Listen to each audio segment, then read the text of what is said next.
KYC club AGMB gym अब बजरंग दल के जोरदार प्रयास पर मिथिला मैराथन दौड़ संग ही स्वच्छता अभियान जाहि में अपन स्वर देने छथि शिव कुमार महादेव।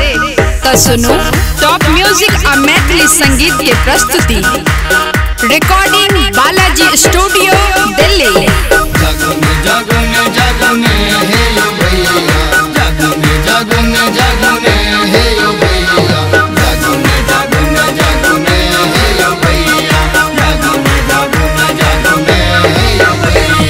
स्वच्छ रखबैयो हम स्वच्छ रखबै, स्वच्छ रखबैयो हम स्वच्छ रखबै।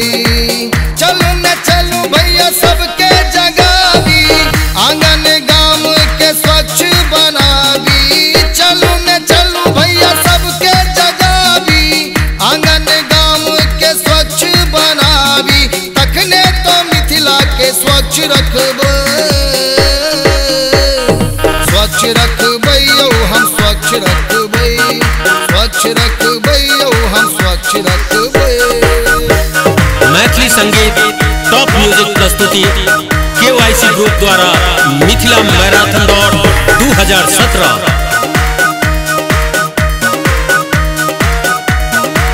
बालाजी स्टूडियो। भाई बहन डेग आगा बढ़ाबू, साफ सफाई में हाथ बटाबू, हाथ बटाबू, हाथ बटाबू। भाई बहन डेग आगा बढ़ाबू, साफ सफाई में हाथ बटाबू। रतने रोग शोक कोनो बीमारी, सब दिन मनायब फगुआ दिवाली। तखने तो मिथिला के मान रखबे, स्वच्छ रखबैयो हम साफ रखबै, स्वच्छ रखबैयो हम साफ रखबै। जगन जगन जगन हे यो भैया, जगन जगन जगन हे यो भैया, जगन जगन जगन हे यो भैया, जगन जगन जगन हे यो भैया। घर घर में भैया बेटी बचाबू, बेटी पढ़ाबू, बेटी आगा बढ़ाबू, आगा बढ़ाबू, बेटी आगा बढ़ाबू।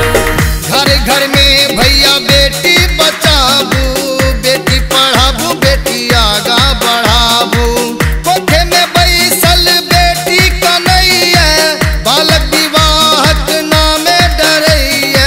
दान दहेज के आगि झोंकबै,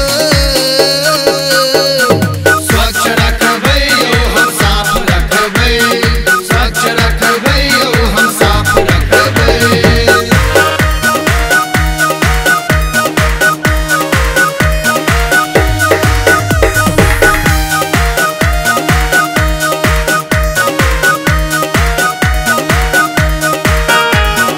हर घर के अच्छी मान ई बेटी, देशक अच्छी सम्मान ई बेटी, मान ई बेटी सम्मान ई बेटी। हर घर के अच्छी मान ई बेटी, देशक अच्छी सम्मान ई बेटी। ज्ञान बिना कोना आगा बढ़ेबै, जन जन के अब साक्षर बनेबै। तखने तो मिथिला महान बनतै, स्वच्छ रखबैयो हम साफ रखबै, स्वच्छ रखबैयो हम साफ रखबै।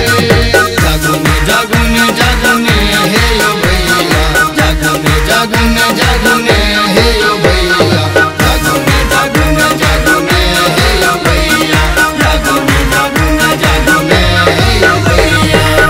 योग साधना जो सब करबै, निर्मल काया छन छन पेबै, छन छन पेबै, छन छन पेबै। योग साधना जो सब करबै, निर्मल काया छन छन पेबै। गंदगी अब नहीं रहतै धरा पर, सब सहयोग करियो बराबर। सब मिल मैराथन सफल करबै, स्वच्छ रखबैयो हम साफ रखबै, स्वच्छ रखबैयो हम साफ रखबै। स्वच्छ रखबैयो हम स्वच्छ रखबै, स्वच्छ स्वच्छ रखबै यौ हम स्वच्छ रखबै। चलू न चलू भैया सबके जगावी, आंगन गाम के स्वच्छ बनावी। चलू न चलू भैया सबके जगावी, आंगन गाम के स्वच्छ बनावी। तखने तो मिथिला के स्वच्छ रखबै, स्वच्छ रखबै यौ हम स्वच्छ रखबै, स्वच्छ रखबै यौ हम स्वच्छ रखबै।